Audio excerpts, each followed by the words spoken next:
Hello, this is Deena, and this is First.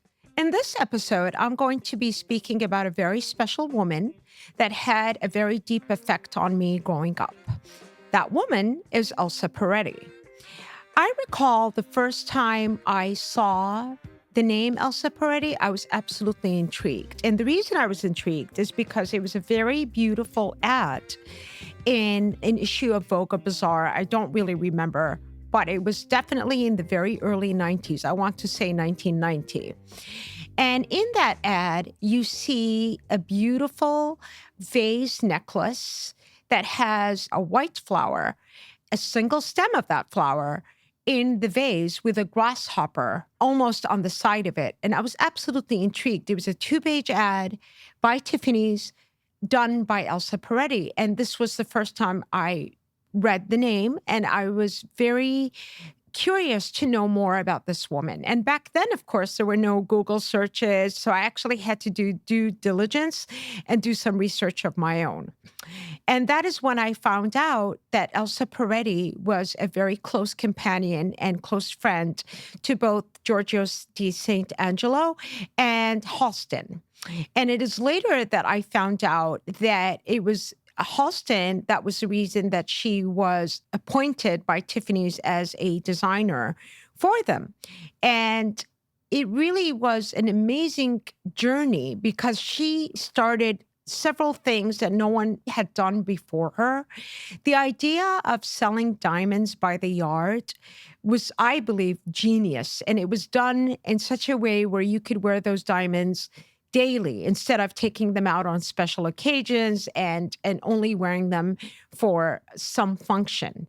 The other incredible thing that she had done, and it all started with her childhood when she recalled that she had went with her mother to some churches. She was obviously born and raised in Italy, and she came from a very good family.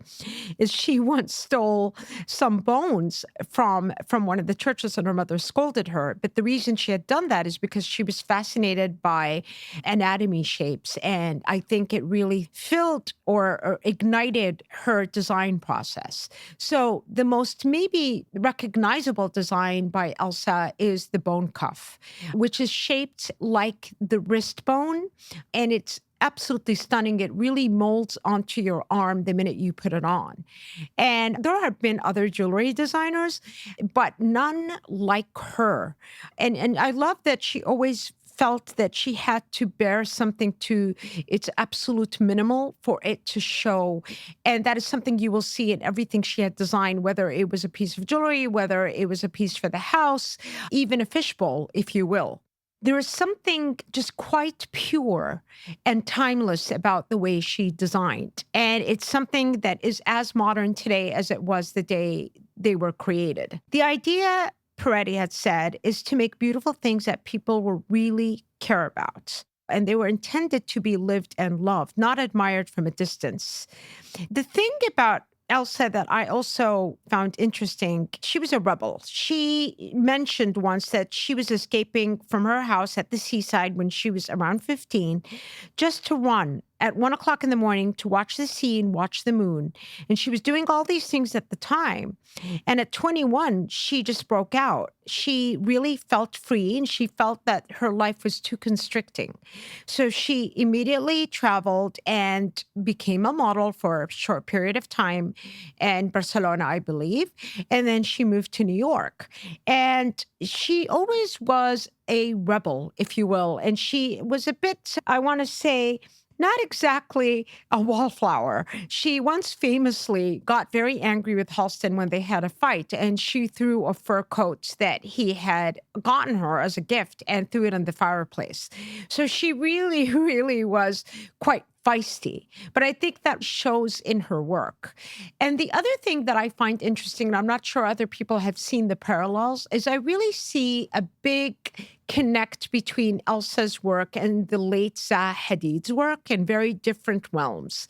They both use roundness and sensual shapes versus geometrical or harsh lines in their designs. And these are both very strong, opinionated women that were both in what you would call men's clubs. I mean, the truth is, even within jewelry design, you had very few women that were household names. So the only person that comes to mind was Jean Toussaint at Cartier.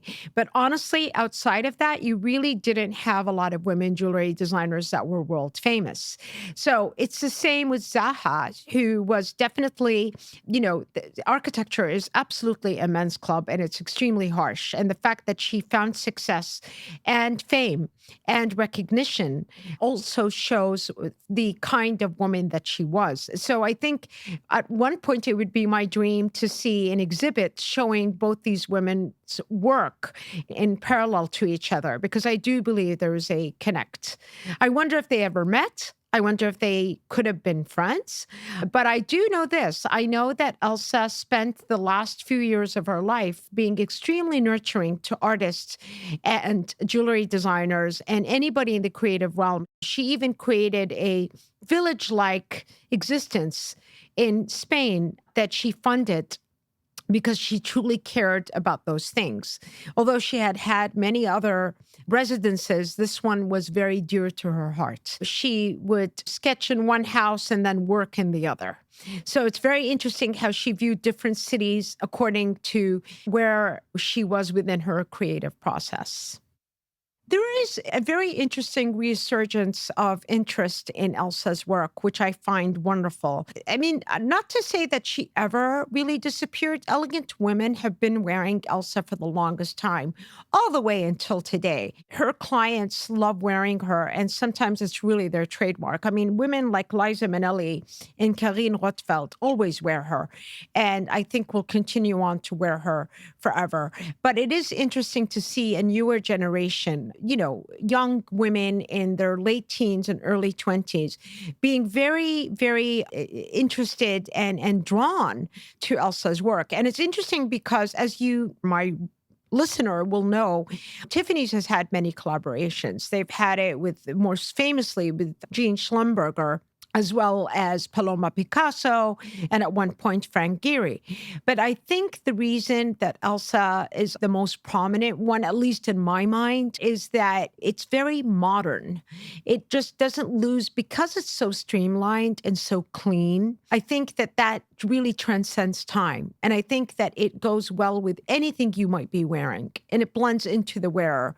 And it's never a piece that you feel that is wearing the person. I feel like it's always the individuality of the person that shows through. No matter how many people are wearing the bone cuff, each person is wearing it differently and in their own way. And so that's really how I view it. And even when you see the newer ads of Tiffany's, when they say not your mother's Tiffany's, which I have my own thoughts on, most of these ads will show some pieces by Elsa, which shows you the dominance and the importance of her work. It just never will go away. And I think that's such a wonderful legacy to have, and it will last for millennia to come. And I think that that's incredible. Hence why I really thought it would be a good idea to highlight her, to highlight women that had such an impact on whether it's fashion or culture in general. This was First by Deena. I hope you enjoyed this episode, and I hope this makes you want to go and look at more of her work. Absolutely available all over. And I hope you tune in to the next episode. Thank you. Goodbye.